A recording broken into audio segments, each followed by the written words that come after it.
Avoir plus de proximité avec sa réalité. Qu'est-ce qui empêche l'ego d'avoir accès à sa réalité? C'est la valeur qu'il met sur sa forme.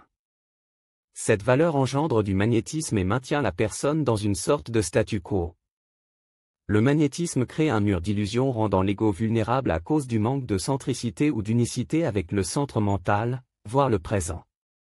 L'ego ne devrait pas être magnétisé par quoi que ce soit. Voici un exemple concret. Récemment, j'ai animé un mini-groupe de discussion en présentiel à la salle à manger de l'hôtel Le Dauphin à Drummondville. Nous étions 8 personnes assises autour d'une table ronde, puis à un moment donné, j'ai vu le plafond au-dessus de nous disparaître pour faire place à un dôme éthérique rond. Je voyais de la lumière bleue autour du rond qui descendait sous forme de filaments sur le dessus de la tête des personnes. Je percevais également l'éther tout en haut du dôme. Mais, cela ne m'a pas magnétisé. D'ailleurs, je n'en ai pas fait mention aux autres personnes. Pour moi, c'était normal que la réalité de chacun ajuste les personnes dans leur mental. Pour avoir une plus grande proximité avec sa réalité, l'ego doit se démagnétiser consciemment de sa forme, il doit tenir pour acquis que c'est la valeur qu'il met sur la forme qui l'empêche d'accéder à sa réalité. Fait inusité vécu par Michel le 13 mars 2025. Quand ma réalité s'impose à mon ego. En fin de soirée, je suis allé me coucher, et après 1 heure de sommeil, je me suis fait réveiller par quelque chose qui tentait de me pénétrer à travers la partie gauche de mon corps. Je me suis débattu dans mon lit, car cette pénétration était très inconfortable et surtout désagréable. Ensuite, je suis sorti du lit et j'ai raconté à ma conjointe ce que je venais de vivre. Elle m'a demandé ce que cela signifiait pour moi, et ma réalité a répondu, « Tu veux ressentir ta réalité dans ton corps, c'est ce qui est en train de se produire. » Puis, ma réalité a continué de me parler en disant, « À partir de maintenant, je prends possession de ton corps, je ne serai plus juste dans ton mental, et je vais t'exposer au grand public tout comme Donald Trump qui représente ton ego. » Ma réalité faisait allusion à Donald Trump, car lorsque je suis retourné au lit pour une seconde fois, j'ai eu la vision que Donald Trump ne me lâchait pas, il était allongé sur moi, puis il était constamment en avant-plan devant le public, il flirtait avec les limites de la loi, etc.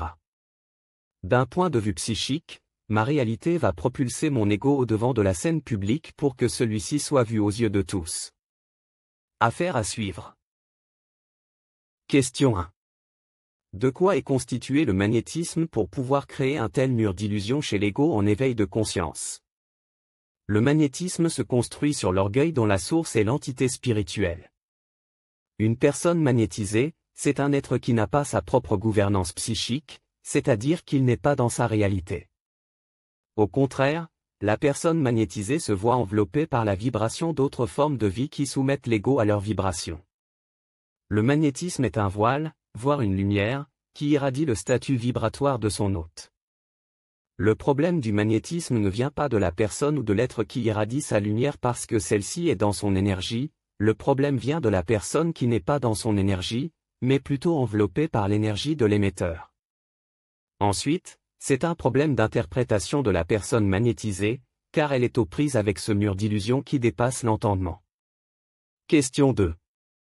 La conscience spirituelle est-elle une entrave pour comprendre le manque de proximité de l'ego avec sa réalité? La conscience spirituelle n'est pas une entrave en soi, mais plutôt un cycle que l'ego doit vivre pour terminer la création de son corps spirituel à partir de sa conscience spirituelle. On peut affirmer sans le moindre doute que la conscience spirituelle fait partie du chemin qui mènera l'ego à sa conscience éthérique, voire à sa réalité. Il faut savoir que l'ego en éveil de conscience est un être en mutation cellulaire et mentale. Partant de ce fait, l'ego ne fait que suivre sa programmation spirituelle qui le mènera inexorablement à sa conscience éthérique. Par exemple, récemment, j'étais en consultation avec une personne qui se sentait assise comme entre deux chaises, elle ne savait pas trop ce qu'elle vivait à ce moment-là. J'ai dit à cette personne qu'elle venait de terminer son cycle spirituel et qu'elle s'apprêtait à pénétrer dans sa conscience éthérique, et que pour le moment, elle était placée dans une sorte de sas de décompression pour terminer de brûler les résidus spirituels dans son mental. Question 3. Comment savoir si l'ego est dupé par une proximité qu'il croit réelle? Le fait de se prendre au sérieux dans la matière est un signal qui dit à l'ego qu'il est dans un faux centre mental. C'est l'entité qui habite la personnalité de l'ego qui le dupe, c'est-à-dire qu'elle mène l'ego en bateau dans son mental en lui faisant croire que sa forme est réelle et où sa forme est la réalité. Pour savoir si l'ego se fait duper par l'entité spirituelle, il doit prendre conscience de la valeur qu'il met sur sa forme ou sa personnalité. Par exemple, si l'ego se met une étiquette supramentale et se vante d'être en contact avec son double éthérique ou sa réalité, cela signifie qu'il est déjà berné par l'entité spirituelle.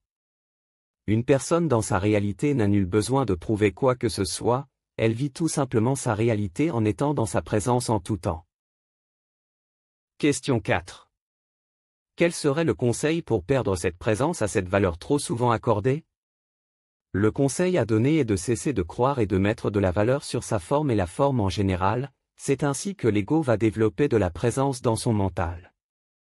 Mettre de la valeur sur sa forme ne fait que distancer la personne de sa réalité au profit de l'entité qui habite la personnalité. Le problème est toujours le même, l'ego veut contrôler son évolution parce qu'il est aux prises avec la croyance en sa forme. L'ego est tellement attaché à sa forme qu'il croit dur comme fer qu'elle est réelle. Cette croyance le maintient menotté à sa forme ou à sa personnalité gérée par l'entité primaire ou l'entité spirituelle, selon le cas de figure.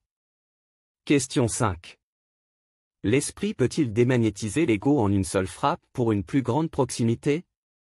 Oui, cela est possible via une prise de conscience majeure. Il faut savoir que l'esprit a préséance sur la matière et sur la forme, il peut en tout point faire renaître l'ego de ses cendres dans son mental, d'où la prise de conscience majeure. D'ailleurs, c'est ce qui m'est arrivé en 1989, lorsque ma réalité a fait une entrée fracassante dans mon mental. Certes, mon ego croyait devenir fou dans sa tête, néanmoins, ma réalité savait que le système nerveux de l'ego supporterait sa réalité. Ensuite, il a fallu plusieurs années pour démagnétiser complètement mon mental afin de créer une plus grande proximité avec ma réalité.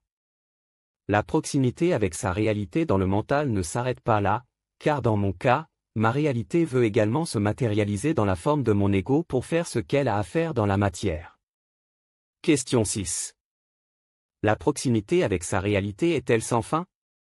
Tout à fait. La proximité avec sa réalité est sans fin parce que l'ego ne peut tout simplement pas l'absorber complètement dans sa forme. C'est la raison pour laquelle la proximité avec sa réalité va s'opérer sur une très longue période de temps, voire même au-delà du retrait de l'ego de la matière. La réalité n'est pas une fin en soi, au contraire, elle est le prélude à la pure lumière qui devra absorber la réalité de l'ego pour qu'elle fasse partie d'un tout, voire de la pure lumière qui, elle aussi, est sans fin. La pure lumière a créé la conscience primaire qui s'est fragmentée pour expérimenter la réflexion de la lumière ou de la réalité, pour ensuite récupérer son propre reflet afin de se reconstituer dans la conscience primaire dont l'humanité fait partie.